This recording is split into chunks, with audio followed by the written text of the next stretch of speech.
ফেরাউন তো ভয় পেয়ে গেল, কিরে আমার রাজত্ব ধ্বংস করে দিবে।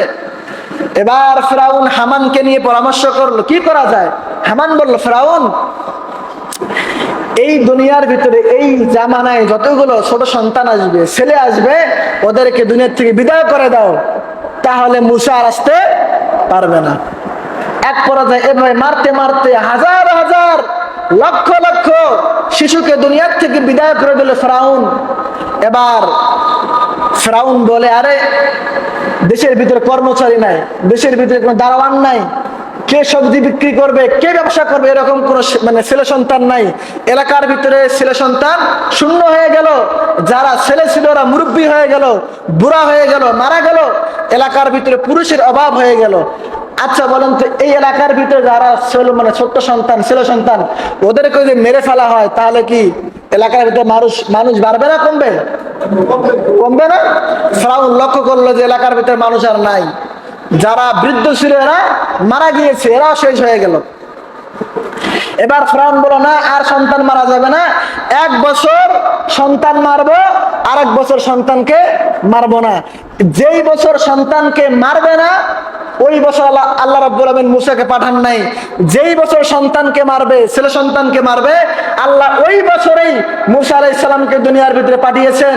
হযরত মুসা আলাইহিস সালামের মা যখন সন্তান প্রসব করলেন, হাতের ভিতরে সন্তান পাইলেন, আল্লাহকে বলেন, আল্লাহ এবার তো আমার এই ছোট্ট সন্তান, যেই সন্তানের দিকে তাকালেই আমার চেহারা, আমার মন ভালো হয়ে যায়, এত সুন্দর ছোট্ট সন্তান, এত সুন্দর, আমি আর কখনো এরকম সুন্দর ছেলে দেখি নাই। নবীদেরকে সব থেকে সুন্দর বানিয়েছেন কে? আরো জোরে বলে, সব থেকে সুন্দর বানিয়েছেন কে? আল্লাহ বানিয়েছেন মুসলমান। এবার মুসা আলাইহিস সালামকে তার মা কাঠের বাক্সের ভিতরে প্যাকেট করে সাগরের ভিতরে ছেড়ে দিলেন। আর মুসা আলাইহিস সালামের বোনকে বললেন, মা তুমি যাও, এই কাঠের বাক্স কোন দিকে যায় তুমি তাকায় দেখো এই বাক্স কোথায় যায়। হযরতে মুসা আলাইহিস সালামের ছোট্ট বোন কাঠের বাক্স যেদিকেই দেয় সেদিকেই মুসা আলাইহিস সালামের বোন সেদিকেই যায়। এক পর্যায়ে মুসলমান হযরতে আসিয়া আলাইহিস সালাম ফেরাউনের স্ত্রী নদীর ঘাটের ভিতরে বসে আছেন, বিকাল বেলা হাওয়া খাচ্ছেন ঘাটের ভিতরে বসে বসে।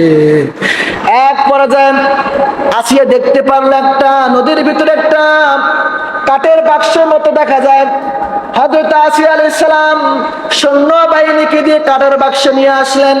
কাঠের বাক্স খুললেন, খুলেই দেখে ওই বাক্সের ভিতরে এত সুন্দর একটা সন্তান, পূর্ণিমার মতো, চাঁদের মতো একটা ছোট্ট সন্তান। আসিয়া আলাইহিস সালাম সন্তানকে হাত বাড়ালেন, হাত বাড়ার সঙ্গে সঙ্গে মুসা আলাইহিস সালামও আসিয়ার দিকে হাত বাড়ায় দিলেন। সুবহানাল্লাহ বলেন। যেখানেই মুমিন, যেখানে ইমানদার, ইমানদারের সঙ্গে আরেক ইমানদারের সম্পর্ক আছে না নাই? আরো জোরে বলেন, আছে না নাই? হযরত আসিয়া ইমানদার, মুসা আলাইহিস সালাম কি ইমানদার। যখন আসিয়া হাত বাড়ালেন, কি বলে, হযরত মুসা আলাইহিস সালাম হাত বাড়ায় দিলেন। এক পর্যায়ে ফেরাউন আসলেন, এসে যখন ফেরাউনে হাত বাড়ালেন, ফেরাউন কি করলেন, হাত বাড়ালেন, কিন্তু আর মুসা আসে না। মুসা কি আসে না। মুসার মনে কি বলে, হযরতে আসিয়া বলে, কিরে তোমার কোলে আসে না কেন? ফেরাউন বলে, এর আসিয়া আমার মনে ভয় শুরু হয়ে গেছে। কেন? এই সন্তানই মনে হয় আমার রাজত্ব ধ্বংস করে দিবে। সুবহানাল্লাহ বলেন। আবার মুসলমান জোর করে যখন মুসা আলাইহিস সালামকে কোলের ভিতরে নিয়েছেন, ছোট্ট সন্তান আঘাত করে না, মারে। হযরতে মুসা আলাইহিস সালাম সেই জামানার ভিতরে ছোট্ট সন্তান ফেরাউনের গালের ভিতরে ছোট্ট আকারে থাপ্পড় মেরেছে। 3 ঘন্টা ফেরাউনের সেন্স ছিল না।